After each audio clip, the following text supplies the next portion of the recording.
What's up, everybody? This is Motormind. Thank you for joining me on the Stellar Highway today.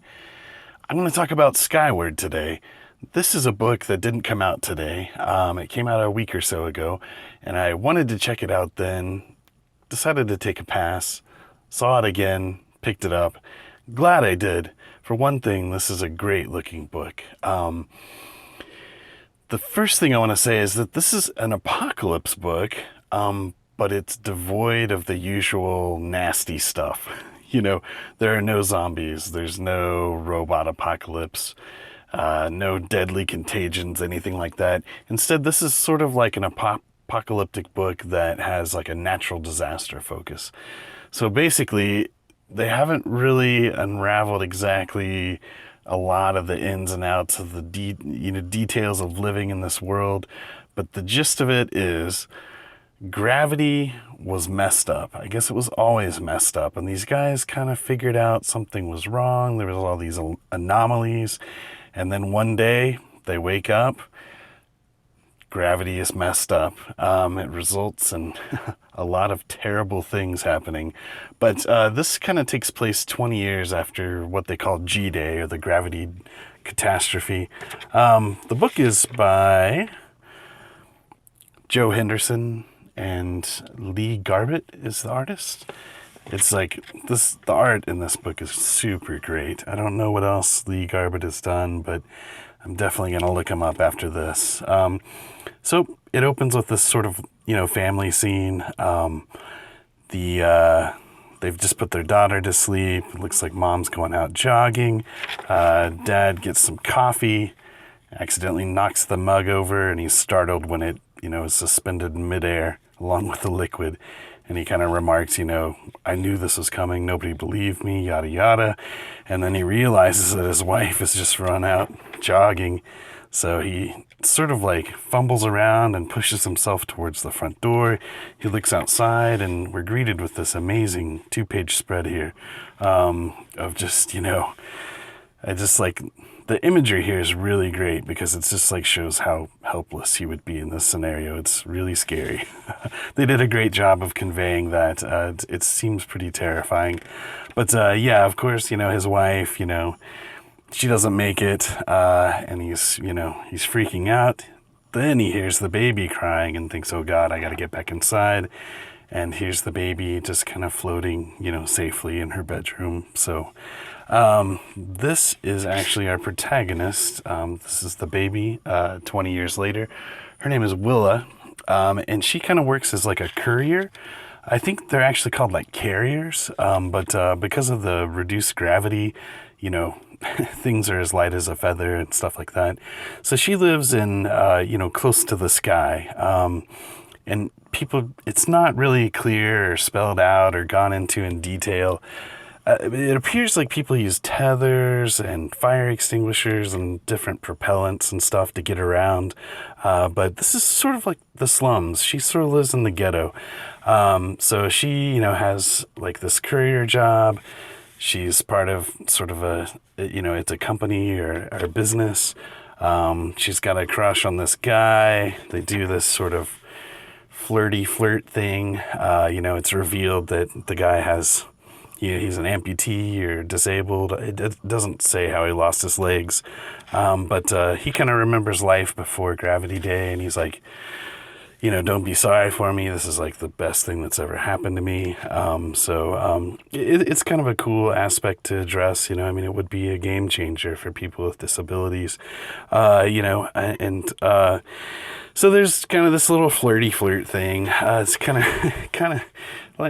teenagey, kind of. I don't think these sort of like romance stories are really my bag, but it's cute. So her boss, who's like super obese, she's definitely benefiting from G-Day. She can get around like anybody else now. So she takes this package. She's mugged with the package, and she pulls a gun on them, and that's where we reveal that guns are basically useless. She just uses it to get away, to push herself into the sky. And I'll skip a couple of pages here just for the sake of copyright and such. But she delivers the package. It turns out to be milk for some school kids. So good guy Willa, she's definitely the protagonist. So of course she's going to give milk to the kids. But she comes home. She hates coming home. Apparently, like, her dad is kind of confined himself to the house, and it seems like he's like working out like furiously. At first I thought he was injured or something like that, but they do delve a little bit into this in the second issue, which I'm going to talk about right now, because today, issue 2 did come out, but the big shocker, the big cliffhanger of issue 1 is that her dad believes he knows how to fix the gravity problem. So, that was issue 1. Issue 2 came out today. Now this is an interview in the back of it, which I read, and I'm glad I read because it does give me a little bit of a perspective on the book. I felt that the first book was like a super great like proof of concept. It's like, let's tell this cutesy cute girl story in this low G apocalypse. It was a cool concept. It's super amazing to look at, but it was just a little light. That's not, it's always not always necessary to have a super deep, super in-depth world study and character study and lots of drama and pathos, but it was fun. It was interesting. It was a great introduction to the world. It was good enough for me to pick up issue 2. And now issue 2 opens up with like there's some great visuals here. I mean, my camera, the video doesn't do it justice. I mean, you need to have this book in your hands. There's just great, just space junk, another 2-page spread of like the horror that would be like not having gravity, just like the terrible, terrible result of everything floating into space. But this one opens up, it kind of returns to the apartment right where we left off. We're shown that her dad has developed this deathly phobia of going outside. He's basically locked himself in their tiny apartment in Chicago for like 20 years. When she opens the door, he totally loses it. So basically, she says, she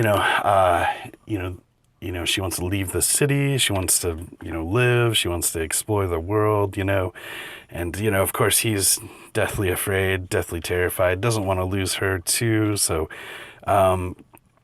she's determined to go to the streets. So basically, this introduces like the social aspects or the social fallout of G-Day. But basically, she's hanging out with her boss. Her boss is friends with her father because she basically raised Willa because, he couldn't leave the apartment any longer because of his crippling fear of the sky. But it turns out that her father has some famous connections. So this guy, Roger Barrow, has become like, I don't know, the Elon Musk of zero gravity Earth. She says, your dad used, his knowledge, for science, and, this Roger Barrow guy used it to get rich. So she's determined to go to the streets. And this is where, it sort of leans a little harder into the sort of fairy tale aspect of the book, the princess girl story. I don't know if you want to call it that, but she ends up going to the streets to try to infiltrate this charity ball. We get a quick introduction to what life is like, on the streets where, everybody is living basically in denial of G-Day. So, you have like the, closer to the sky is the slums.